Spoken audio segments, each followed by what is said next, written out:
I've got 3 NFL picks for week 3. These are all on games. Well, before we begin, let me say good morning to everyone and everything except Saquon Barkley's left knee. Full screen sadness. Had to have some fun to start the show off, my friends. Beginning this brand new show, starting with talking about the Carolina Panthers. What could go wrong? Out goes the new, and in comes the old. That's right. Andy Dalton, the Red Rifle, back under center for the Carolina Panthers. As former Heisman Trophy winner for Alabama, Bryce Young hits the bench. We see this time and time again where a team is upset, a city, a franchise, something about an organization is upset about either the quarterback or the head coach. And when we see those two things, one or the other, sometimes both, get replaced, we often see a rally, and we see the team rally around the new guy, in this case, the veteran Andy Dalton. I have a good feeling that we're going to see Carolina coming right off the rip in the first half and playing some good football. And good will be relative to where they currently are, which is just about the worst team in the NFL history. They have looked anemic on offense and pathetic on defense. Luckily for them, they faced the Raiders in week 2 on the road in Las Vegas.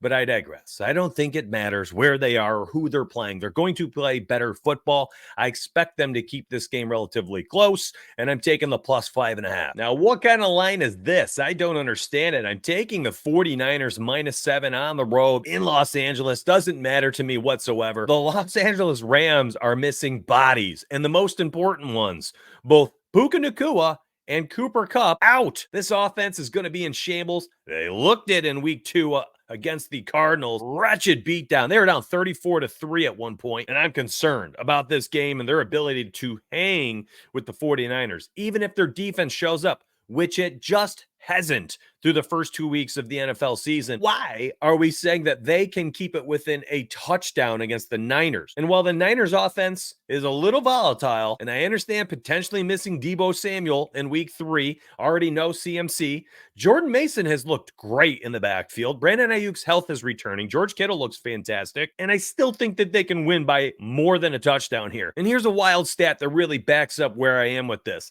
The 49ers have run 18% of their plays in the opponent's red zone this season. While a lot of that has ended up as field goals, they have scored quite a few touchdowns as well. Thank you, Jordan Mason. And the Rams, on the flip side, have allowed 20% of every single snap the opposing offense is taken be in the red zone. That's the 7th worst rate in the NFL through 2 weeks. The Niners are going to live inside the 20 in Los Angeles. Give me the Niners -7. Last but certainly not least, the New Orleans Saints. Boy, are they marching, and they're going to be at home against the visiting Philadelphia Eagles, who just had the most epic meltdown in the 4th quarter defensively. Kirk Cousins just making them look like Swiss cheese on defense. And I think the Eagles are in trouble in this one. The Saints have scored on 100% of their drives in the first half of both their first 2 games so far. No other team in the NFL has done that. And to make it worse, the Eagles defense has allowed opposing teams through the first 2 weeks of the NFL season to score on 67% of their first half drive. So we've got an offense that starts hot. We've got a defense that starts cold,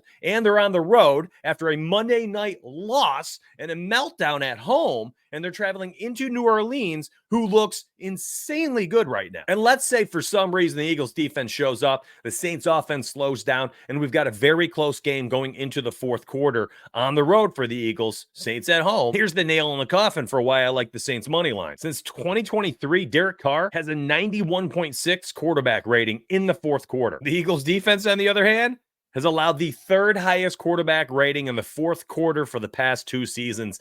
Yikes. That means they are constantly allowing teams to either crawl back into the game or to close out the game in the 4th quarter. And we saw it on Monday Night Football with Kirk Cousins and the Falcons driving down the field in the final minute and stealing victory. I expect the Saints to take home the W in week 3. Now, if you enjoyed this brand new video, you got to show me. Like it, drop a comment down below and say, yes, every Tuesday, I want the NFL games first look, and I will have it here for you every Tuesday morning, but you got to show me. All right, my friends, be back tomorrow morning. Player prop values for Pick'em app. It's going to be a show dedicated to just those apps and those sites Wednesday morning. Be back for it. Turn the noties on so you don't miss out, because I'm telling you right now, once that goes live, A lot of those lines are going to get nuked by the public because those apps do move those lines when people jump on them. So please turn the noties on. You're not going to want to miss it. Y'all have yourselves a good day, and let's get paid.